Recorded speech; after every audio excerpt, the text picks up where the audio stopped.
نفیسہ جس نے اپنے بیٹے غضنفر کے کہنے پر اپنی وہ پراپرٹی جو اس کا کل کا اثاثہ تھا اس کے نام پر کر دی، ان سب کے بعد اس کو اپنی ہی بہو سے کیا سننا پڑتا ہے جب نگار اپنے شوہر غضنفر سے کہتی ہے کہ تم نے مجھ سے وعدہ کیا تھا کہ جب بھی جان کی پراپرٹی تمہارے نام پر ہو جائے گی تو تم انہیں آسٹریلیا بھیج دو گے، تو تم انہیں کیوں نہیں بھیج رہے؟ غضنفر کہتا ہے نگار ایسا بولو تو کوئی سن لے گا، لیکن نگار ایک نہیں سنتی اور کہتی ہے کہ مجھے کوئی پرواہ نہیں ہے، اگر کوئی میری بات سن لیتا ہے تو میں بھی یہی چاہتی ہوں کہ بی جان یہ بات خود سن لیں تاکہ انہیں اندازہ ہو جائے کہ ہم لوگ انہیں اس گھر میں رکھنے کے روادار نہیں ہیں، جتنا جلدی ہو سکے انہیں آسٹریلیا بھیج دیں تو ہی ہمارے لیے بہتر ہوگا۔ نفیسہ جو کہ تمام تر باتیں پیچھے کھڑے ہو کر سن لیتی ہے، اسے یقین نہیں آتا کہ غضنفر اس کے ساتھ یہ سب کچھ بھی کر سکتا ہے۔ پکارتی ہے نفیسہ غضنفر کو اور بڑے ہی شاکنگ عالم میں دیکھتی ہے اپنے بیٹے کو۔ غضنفر جو کہ اپنی ماں کی آنکھوں میں حیرت انگیزی دیکھ کر بہت زیادہ افسردہ اور پریشان ہو جاتا ہے۔ نفیسہ جو کہ ان کے تمام تر معاملوں کو برداشت نہیں کر پاتی اور بہت ہی گہرے صدمے میں چلی جاتی ہے۔ وہیں پر جنید اپنی ماں سے بات کرنے کی کوشش کرتا ہے تو کہتا ہے غضنفر کہ تمہاری ہمت کیسے ہوئی اپنی ماں کے ساتھ اتنی بدتمیزی سے بات کرنے کی؟ جنید جو کہ یہ بات سننے کے بعد بے انتہا غصے میں آ جاتا ہے اور بھڑک اٹھتا ہے، کہتا ہے کہ میں اس خاندان کی ریت کو پورا ہی کر رہا ہوں، اس خاندان کی ریت ہے نا اپنے والدین کے ساتھ بدتمیزی سے بات کرنا، انہیں ترجیح نہ دینا۔ اس بات پر غضنفر بھڑکتا ہے اور کہتا ہے جنید سے کہ کیا بکواس کر رہے ہو تم،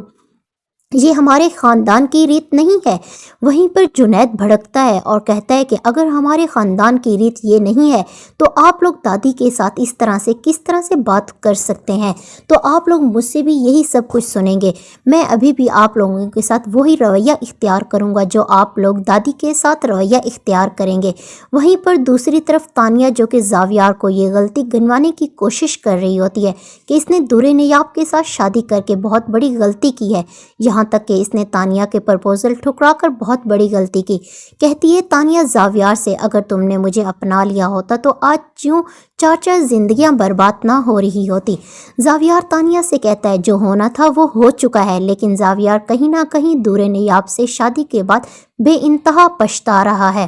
وہیں پر دورے نیاب جو کہ زاویار کے ساتھ اپنے رشتے کو بچانے کی خاطر کیا کچھ نہیں کر رہی، جب کر رہی ہوتی ہے دورے نیاب دادی کے ساتھ بات، تو وہیں پر نفیسہ دورے نیاب کو سمجھانے کی کوشش کرتی ہے اور کہتی ہے کہ ایسی کوئی بھی بات جنید کے سامنے کرنے کی ضرورت نہیں ہے، تم جانتی ہو نا تانیہ نے کس طرح سے تمہارے اور جنید کے رشتے پر بہتان لگانے کی کوشش کی ہے، کس طرح کے الزامات لگانے کی کوشش کی ہے، وہ تمہارے اور جنید کے رشتے کو شک کی بنیاد پر رکھتی ہے اور چاہتی ہے کہ گھر کے تمام تر افراد بھی تمہارے اور جنید کے رشتے کو شک کی نگاہ سے دیکھیں۔ یہ بات ہو ہی رہی ہوتی ہے کہ جنید باہر کھڑے ہو کر تمام تر باتوں کو سن لیتا ہے اور پچھتاتا ہے کہ اس نے آخرکار تانیہ سے شادی کیوں کی۔ وہ سوچ نہیں سکتا کہ وہ آخرکار کیا کرے، تانیہ اس حد تک بھی گر سکتی ہے۔ وہ پہلے سے ہی جانتا تھا کہ تانیہ زاویار سے بے انتہا محبت کرتی ہے اور اس کو پانے کی خاطر کیا کچھ نہیں کر سکتی،